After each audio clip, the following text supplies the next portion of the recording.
دوست ممالک کے ساتھ تعلقات بھی جو ہیں وہ کس طرح وہ اس سے متاثر ہوں گے، تو چین اس سے ناراض تھا، اس کو بہت سے تحفظات تھے، اس میں کوئی شک نہیں ہے، اور ان کے دور میں سی پیک اس میں کوئی شک نہیں ہے سست روی کا شکار ہوا، لیکن ایسا نہیں ہے کہ کچھ بھی نہیں ہوا اس دور میں رشقی اکنامک زون میں کچھ کام ہوا، اور آج وہ جو انڈسٹری اس وقت وہاں پر اسٹیبلش ہو رہی ہے وہ اسی دور میں شروع ہوئی، گوادر فری زون میں کام ہوا، لیکن اس میں جو دیگر پروجیکٹس تھے، جو خاص طور پہ جو انرجی کے پروجیکٹس تھے جس میں انویسٹمنٹ آ چکی تھی، اس سے متعلق پاکستان تحریک انصاف کی حکومت کا اس وقت کا جو طرز عمل تھا اس سے چین ناخوش تھا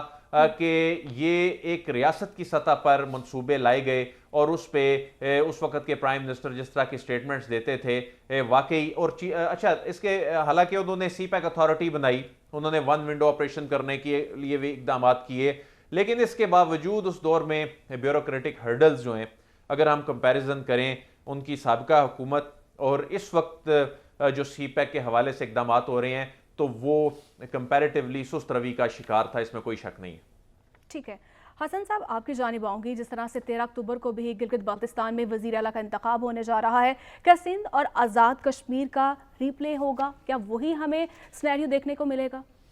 دیکھیں، گلگت بلتستان کے انتخابات کی آپ بات کر رہی ہیں، میرے خیال میں وہاں پر جو ہے اب معاملہ یہ نہیں ہے کہ وہ پی ٹی آئی چھوڑتے ہیں یا نہیں چھوڑتے۔ میری اطلاع یہ ہے اور مجھے لگ یہ رہا ہے کہ شاید اب 20 کے قریب تو ویسے ہی ٹوٹل 33 کا ایوان ہے، ایک نکال دیں 32 رہ جاتا ہے، اور 17 کی آپ کو سادہ اکثریت چاہیے، تو لگ بھگ 20 کے قریب تو ابھی انہوں نے فائنل کر لیے ہیں۔ جب بھی انتخاب ہو گئے تو مسلم لیگ نون نے جس کو فائنل کرنے کے لیے جو ہے وہ طے کر لیا ہے، ان میں سے ایک فائنل کر لیے جائیں گے وہ خان صاحب، اور پھر میرا خیال ہے اب جو جنگ چل رہی ہے، جو ڈیل چل رہی ہے،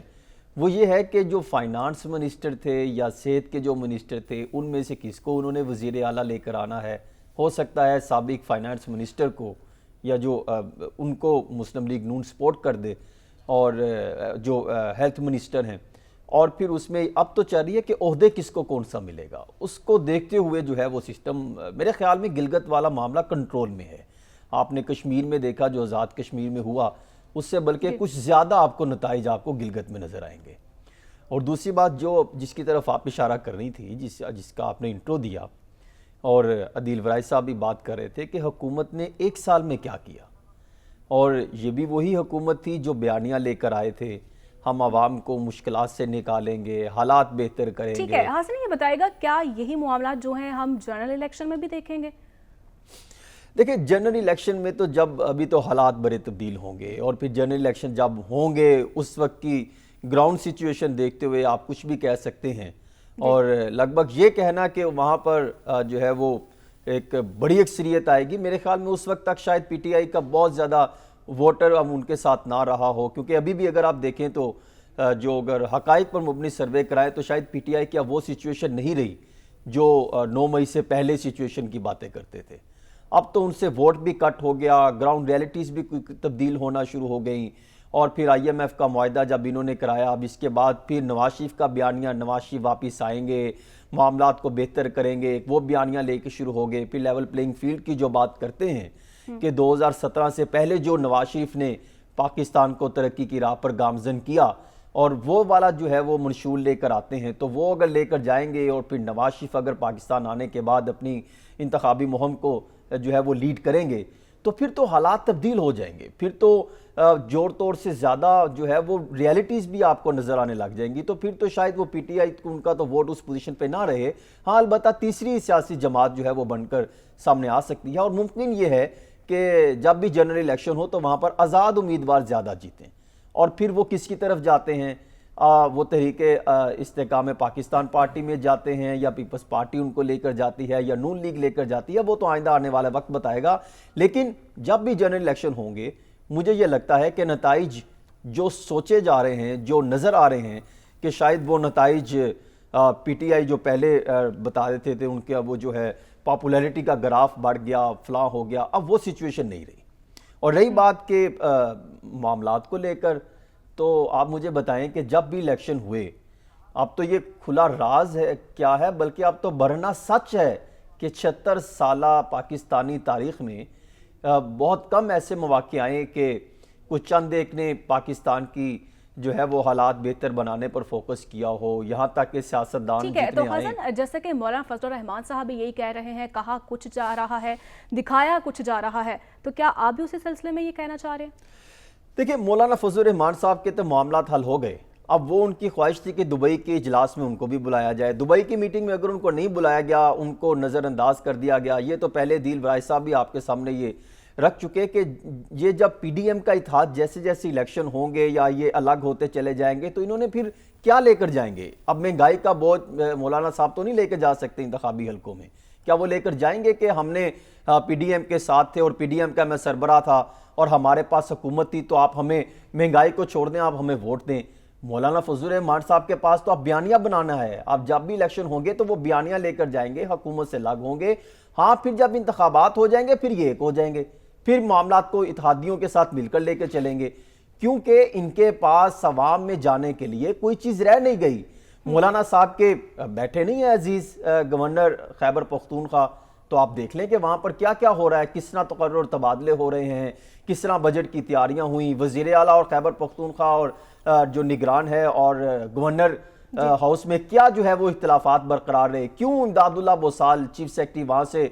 جو ہے وہ تبدیل ہونا چاہتے تھے؟ کیوں وہاں پر جو ہے وہ اختلافات بڑھ گئے؟ کیوں ایوان وزیر اعظم میں بار بار بٹھا کر معاملات کو حل کروانے کے لیے جو ہے وہ اجلاس کیے جاتے رہے؟ اس میں پیچھے پس پردہ بہت ساری کہانیاں ہیں. یہ کہنا کہ مولانا صاحب اگر کہیں کہ اب معاملہ اس طرح نہیں چلے گا اور بہت سارے چیزیں سامنے آ چکی ہیں، پیچھے کیا رہ گیا؟ ایک سال میں آپ نے کیا دیا پی ڈی ایم جماعتوں نے؟ پی ڈی ایم جماعتوں نے ایک سال میں غریبوں کا کسی نے خیال کیا؟ انہوں نے اپنی ترامیم کی، اپنے مفادات مطلب اب دیکھے. کہانی جو ہے واضح طور پر سامنے آنے لگ گئی ہے. آپ کا کامنٹ آ گیا حسن. اب مجھے بڑھنا ہے سعد رسول صاحب کی جانب. سعد سر، آپ کیا دیکھ رہے ہیں کہ اگر نگران سیٹ اپ آ جاتا ہے لیکن الیکشن بر وقت نہیں ہوتے ہیں تو نگران حکومت کے خلاف کیا کارروائی جو ہے عمل میں لائی جا سکتی ہے؟ دیکھیے، مجھے نہیں پتا کہ کارروائی کیا لائی جا سکتی ہے، اس وجہ سے کہ جتنے متعلقہ سٹیک ہولڈرز ہیں جو کسی بھی نگران سیٹ اپ کے طول یا نگران سیٹ اپ کے پیریڈ میں ریلیونٹ سٹیک ہولڈرز ہوں گے، وہ تمام سٹیک ہولڈرز پنجاب اور کے پی کے اندر بھی سٹیک ہولڈرز ہیں. تو جب ان حکومتوں کو اپنی متعلقہ جو ان کا پیریڈ تھا، جب اس سے انہوں نے تجاوز کیا اور سٹیک ہولڈرز نے کچھ نہیں کیا، نہ اس کے اوپر کوئی میجر پولیٹیکل موو ہوئی، نہ کوئی لیگل موو ہوئی، تو میرا یہ خیال ہے کہ یہ کہنا کہ اگر طول پکڑتی ہے انٹرم گورنمنٹ تو کیا ہوگا، میرا یہ خیال ہے کہ ریلیونٹ سٹیک ہولڈرز شاید کچھ زیادہ نہ کریں. لیکن جو بھی حسن صاحب بات کر رہے تھے، ذرا اس کو اگر ہم پایہ تکمیل تک پہنچائیں، ذرا let's roll it all the way forward, ذرا اس کو کسی طریقے آگے لے کے چلیں.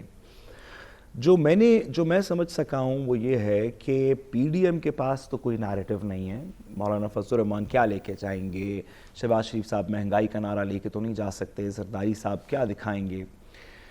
اور ساتھ ہی ساتھ ان کا میرا خیال ہے کہ حسن صاحب کا یہ کہنا تھا کہ لوگ اب ماضی کے وزیر اعظم کو، سابق وزیر اعظم کو اس طرح نہیں چاہتے، ان کی اس طرح کی پاپولیرٹی نہیں ہے،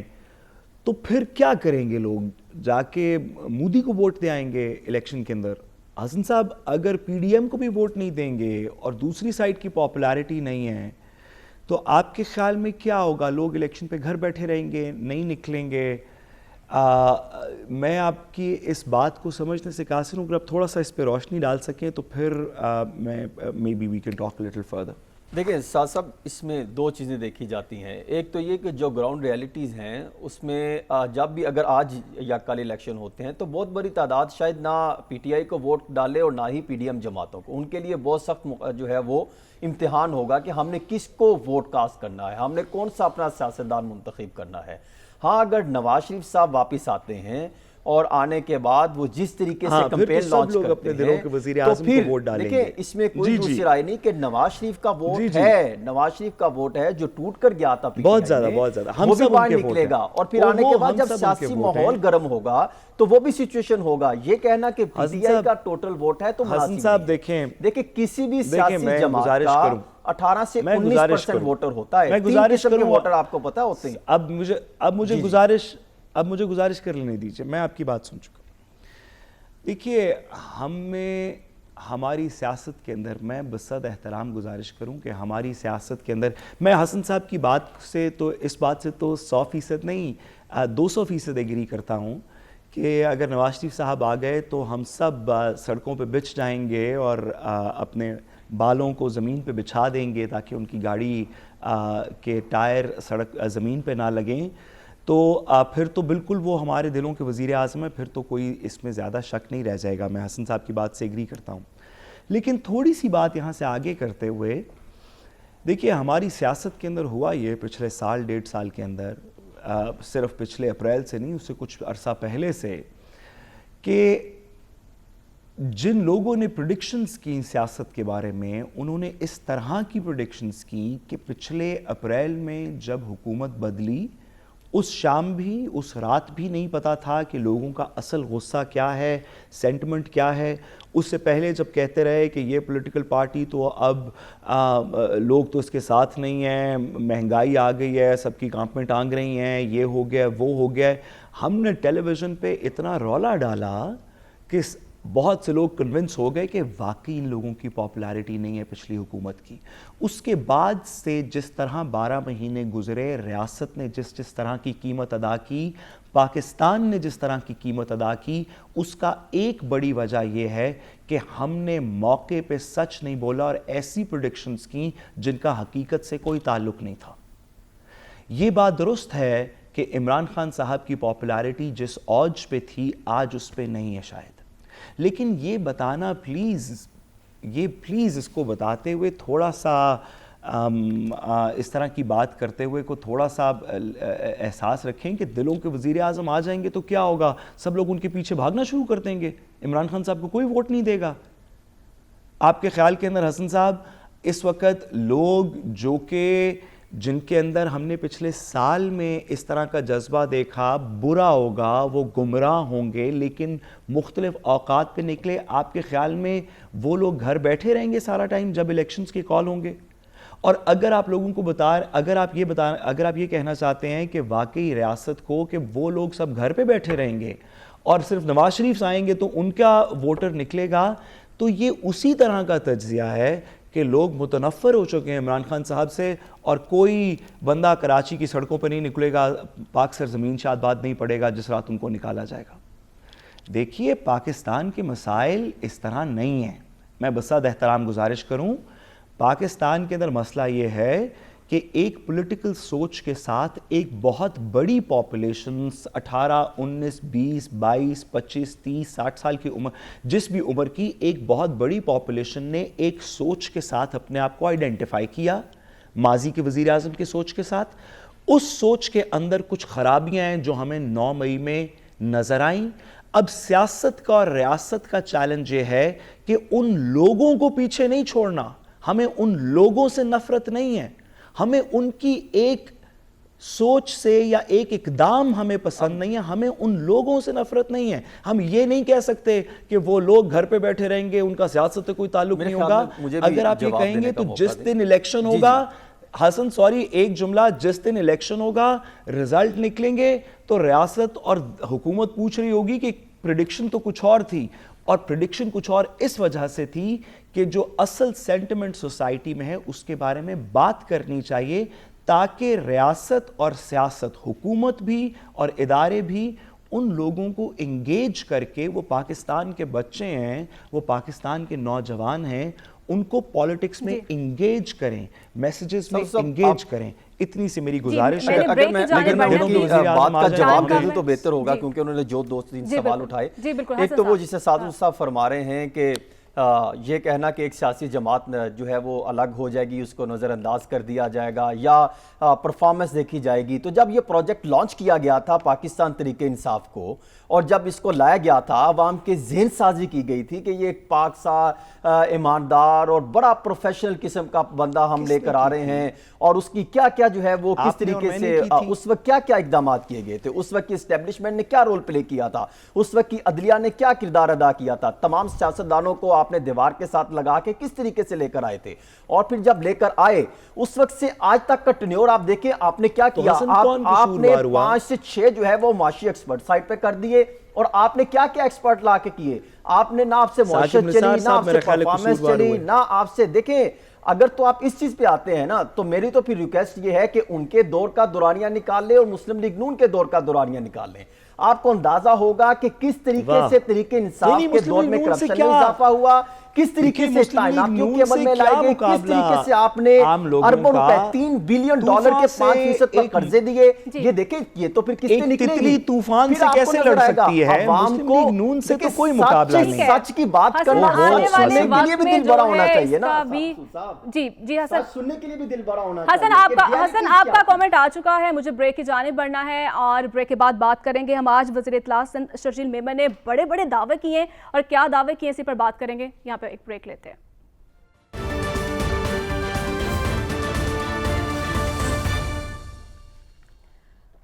ویلکم بیک ناظرین، بات کریں گے انتخابات قریب آتے ہی سیاسی جماعتیں بلند و بانگ دعوے کر رہی ہیں۔ آج وزیر اطلاع سندھ شرجیل میمن نے دعویٰ کیا کہ صحت کے شعبے میں سب سے بہترین نظام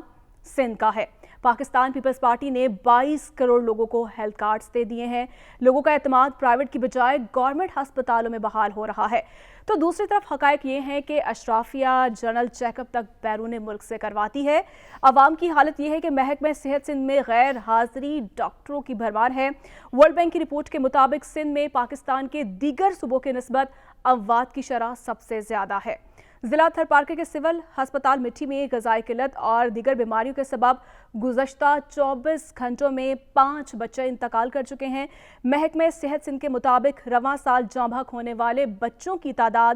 454 ہو گئی ہے۔ اسی پر ہم بات کریں گے حسن آپ کی جانب بعد میں آؤں گی، پہلے گفتگو کی گئی ہے وزیر اطلاع سندھ شرجیل میمن کی جانب سے جنہوں نے دعوے کیے گئے، پہلے وہ اپنے ناظرین کو سنواتے ہیں۔ تو ناظرین، جو دعوے کیے جا رہے ہیں وزیر اطلاع سندھ شرجیل میمن کی جانب سے، اسی پر مزید ہم بات کر لیتے ہیں۔ زمینی حقائق کیا ہیں بیسیکلی؟ فیصل خان نے ہمیں کراچی سے جوائن کیا، ان سے بات کر لیتے ہیں۔ فیصل، بتائیے گا کیا صورتحال آپ دیکھ رہے ہیں ہسپتالوں کی، خاص طور پر کیا واقعی ہسپتال میں جو ہے سہولیات کتنی بھرمار ہے؟ دیکھیں، صحت کی جہاں تک یہ دعووں کی بات ہے، اگر یہ بات کی جائے کہ بہتری آئی ہے تو یہ تو کہا جا سکتا ہے بہتری آئی ہے، لیکن یہ کہنا کہ بہت زیادہ اچھا ہو گیا تو ایسا جو بطور ہیلتھ رپورٹر کے میں دیکھ رہا ہوں تو ایسا تو نہیں ہے۔ اگر ہم جناح اسپتال کی بات کریں یا NICVD کی بات کریں، جس پہ پاکستان سندھ حکومت جو ہے زیادہ وہ کہتی ہے کہ NICVD میں اور جناح اسپتال جو سندھ کے سب سے بڑے اسپتال ہیں، تو ان میں حال یہ ہے کہ اگر آپ NICVD میں اگر کوئی پیشنٹ کو دکھانا ہوتا ہے تو اس میں وہ رات 2:30 بجے سے OPD کا نمبر 3 بجے سے لینے بیٹھتے ہیں اور صبح کے وقت ان کو قطار میں لگے ہوتے ہیں۔ دوسری بات، اگر جناح ہاسپٹل کی بات کریں دوائیوں کی، کہ بجٹ تو بہت زیادہ ہے، بجٹ ریلیز ہے، لیکن دوائیاں ان کو میسر نہیں ہوتی۔ آپ چاہے جناح اسپتال کی ایمرجنسی میں چلے جائیں کوئی تو پیشنٹ وہاں پر رل رہے ہوتے ہیں۔ ایک بڑی وجہ اس کی یہ ہے کہ لوگوں میں غربت بہت تیزی سے پھیل رہی ہے، مڈل کلاس طبقہ تیزی سے غربت کی طرف جا رہا ہے، اور مہنگائی نے جس طرح ان کا حال کیا ہے، اس کی ایک بڑی وجہ یہ ہے کہ لوگ افورڈ نہیں کر پا رہے اپنا علاج کرا سکیں، تو اس لیے ایک بڑی تعداد جو ہے پرائیوٹ ہاسپٹل سے مجبوری کی صورت میں سرکاری اسپتالوں کی طرف آتی ہے۔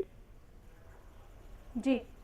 فیصل، بتائیے کہ شرجیل میمن صاحب نے کہا کہ ہم تقریباً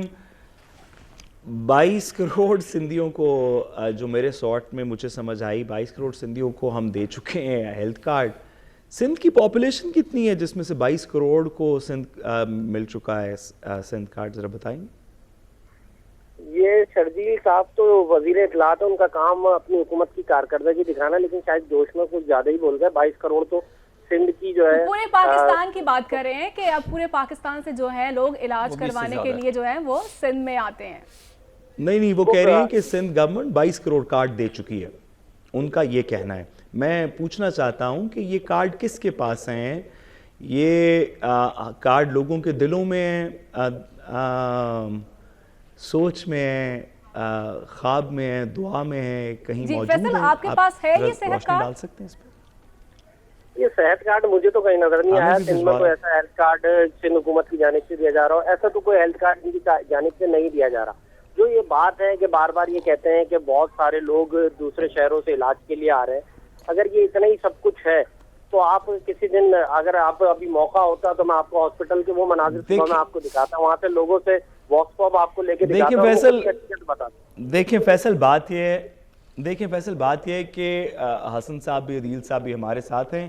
یہ بات تو ہمیں تسلیم ہم کر ہی نہیں سکتے کہ شرجیل میمن صاحب جھوٹ بول سکتے ہیں۔ انہوں نے نہ کبھی زندگی میں پہلے جھوٹ بولا ہے، نہ شاید اب آئندہ کبھی بولیں گے، تو یہ بات تو درست نہیں ہو سکتی کہ شرجیل میمن بطور انفارمیشن منسٹر سندھ کے جھوٹ بول دیں۔ حسن صاحب آپ کو بتائیں گے ان کی سچائی کے واقعات۔ تو کیا وجہ ہے آپ جھوٹ بول رہے ہیں ہم سے کہ یہ کارڈز نہیں ملے؟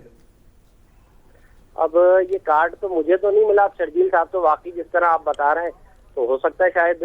وہ، اب اس میں کیا کہہ سکتے ہیں، لیکن یہ جو ایک حقیقت ہے، یہ کراچی کی اگر ہم صرف بات کریں، کراچی کی سندھ حکومت بات کرتی ہے کہ کراچی میں ہاسپٹل کی، یہ جنا ہاسپٹل کو چھوڑیں، دوسرے لیاقت آباد کا ہاسپٹل ہے، ملیر ہاسپٹل ہے، لیاری جنرل ہاسپٹل ہے، ان ہاسپٹلس کی حالت آپ دیکھ لیں تو مریضوں کا رش بے تحاشا ہے، لیکن وہاں پر آپ اگر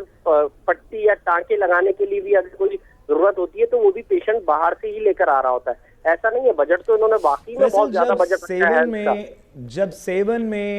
جب سیون شریف میں بام بلاسٹ ہوا تھا تو لوگوں نے کہا کہ سیون سے حیدرآباد تک یا کراچی تک درمیان میں کوئی ایسی فیسلٹی نہیں تھی جہاں زخمیوں کو لے کے جایا جا سکے۔ اب تو مجھے یقین ہے کہ سیون سے حیدرآباد کی سڑک پہ یا کراچی کی سڑک کے دونوں طرف ہسپتال کیا میڈیکل فیسلٹیز کی بھرمار لگ چکی ہوگی؟ جی لگتا تو ایسا ہی ہے، کیونکہ آپ چاہے سول ہاسپٹل جائیے، جنا ہاسپٹل آ جائیں صبح میں یا ایس آئی یو ٹی میں آ کر دیکھیں تو زیادہ تر بیشتر جو مریض ہوتے ہیں وہ اندرون سندھ کے ہوتے ہیں۔ اگر ان کو اندرون سندھ میں ساری سہولیات مل رہی ہوتی تو وہ کراچی آتے۔ یہ بتائیے یہ بتائیے کہ جناح ہاسپٹل کے وہ تو ہم نے دیکھا کہ سیمی